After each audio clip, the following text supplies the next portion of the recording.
میں یہ واقعہ اس لیے بیان کر رہی ہوں کیونکہ اگر میں خود اس گھر کی پچھلی دیوار کے ساتھ نہ رہتی تو شاید یقین نہ کرتی کہ اسی رمضان میں جب پورا محلہ عبادتوں اور افطار پارٹیوں کی تصویروں میں مصروف ہے، ایک گھر کے اندر خاموشی سے ایک 14 سالہ بچی اپنے حصے کی آزمائش اٹھا رہی ہے۔ میرا نام بتانا ضروری نہیں، مگر اتنا ضرور کہوں گی کہ میں اسی گلی میں پچھلے 2 سال سے رہ رہی ہوں، اور اسی رمضان کی پہلی سحری میں جب اذان سے کچھ دیر پہلے میری آنکھ کھلی تو برتنوں کی مسلسل آواز نے مجھے چونکا دیا۔ شروع میں مجھے لگا شاید پورا گھر جاگ رہا ہوگا، مگر جب کئی دن تک یہی سلسلہ رہا اور ہر سحری میں صرف ایک ہی قدموں کی چاپ سنائی دی تو میرا تجسس بڑھنے لگا۔ فجر کے بعد میں نے پہلی بار اسے دیکھا۔ وہ صحن میں پانی ڈال کر فرش رگڑ رہی تھی، دبلا سا وجود، آنکھوں کے نیچے سیاہ حلقے اور ہاتھوں کی پشت پر برتنوں کی خشکی۔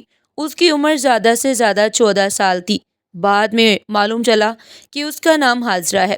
اس کی سگی ماں 2 سال پہلے بیماری سے انتقال کر گئی تھی اور اس کے والد نے بچوں کی دیکھ بھال کے لیے دوسری شادی کر لی تھی۔ نئی ماں سائمہ بظاہر بہت دیندار عورت تھی۔ محلے کی خواتین اس کے اخلاق کی بہت تعریفیں کرتی۔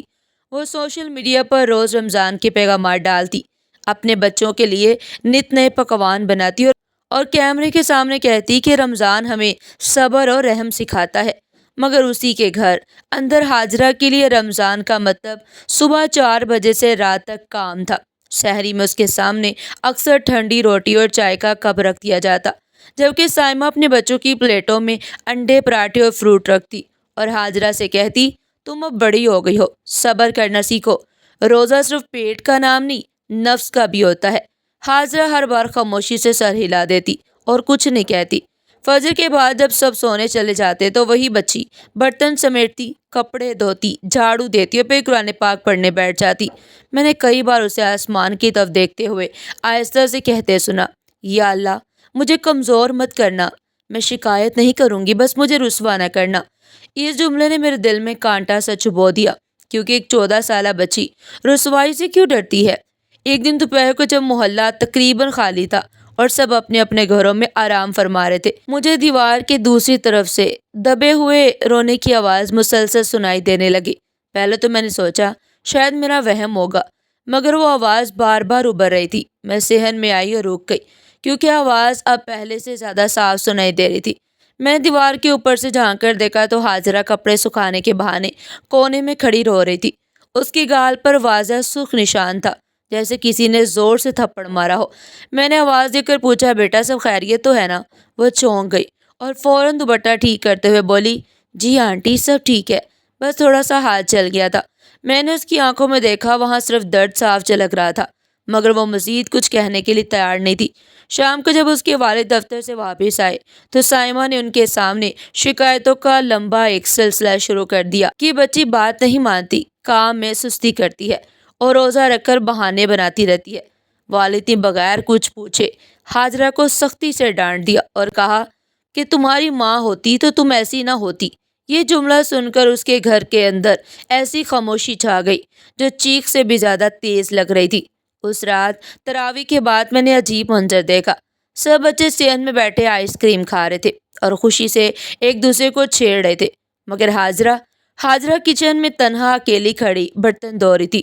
اس کے ہونٹ پیاس سے سوکھ رہے تھے، مگر اس نے ایک لفظ بھی شکایت کا زبان پر نہیں لایا۔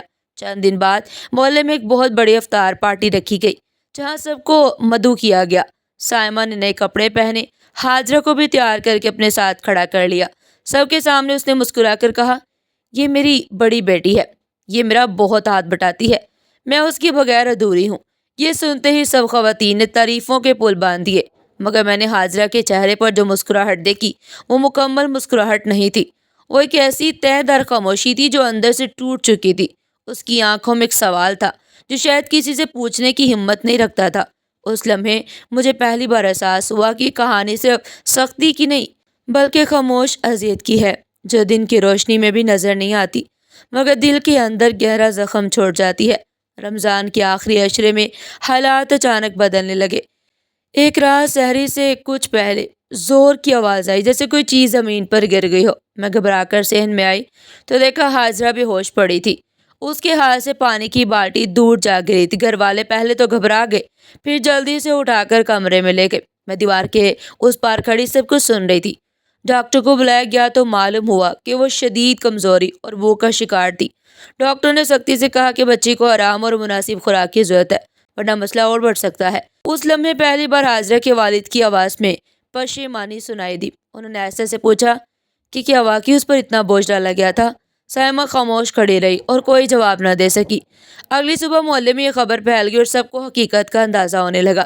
چند خواتین نے آ کر نرمی سے مگر صاف الفاظ میں والد کو سمجھایا کہ بچی پر رحم کریں، یہ امانت ہے، آزمائش نہیں۔ اس دن کے بعد گھر کے ماحول میں آہستہ آہستہ تبدیلی آنے لگی۔ حاضرہ کو اسکول بھیجنے کی بات ہوئی اور اس کے کام کم کر دیے گئے۔ میں نے کئی دن بعد اسے پہلی بار مسکراتے دیکھا۔ وہ صحن میں بیٹھی سورج کی روشنی میں کتاب پڑھ رہی تھی اور اس کے چہرے پر سکون تھا۔ اس نے آسمان کی طرف دیکھ کر آہستہ سے کہا، یا اللہ، میں نے شکایت نہیں کی اور تو نے مجھے رسوا بھی نہیں کیا۔ اس جملے نے میرے دل میں امید کی ایک روشنی جگا دی۔ مجھے یقین ہوا کہ خاموش دعائیں بھی کبھی خالی نہیں جاتی۔ اگر اس کہانی نے آپ کے دل کو چھوا ہے تو ویڈیو کو ضرور لائک کریں، اپنی رائے کمنٹس میں لکھیں اور حاضرہ کے لیے ایک دعا بھی ضرور کریں۔ ہو سکتا ہے آپ کا ایک شیئر کسی اور حاضرہ کی زندگی بدل دے۔ چینل کو سبسکرائب کریں تاکہ ایسی حقیقی کہانیاں آپ تک بر وقت پہنچتی رہیں۔ پھر ملتے ہیں ایک نئی کہانی کے ساتھ، تب تک کے لیے اللہ حافظ۔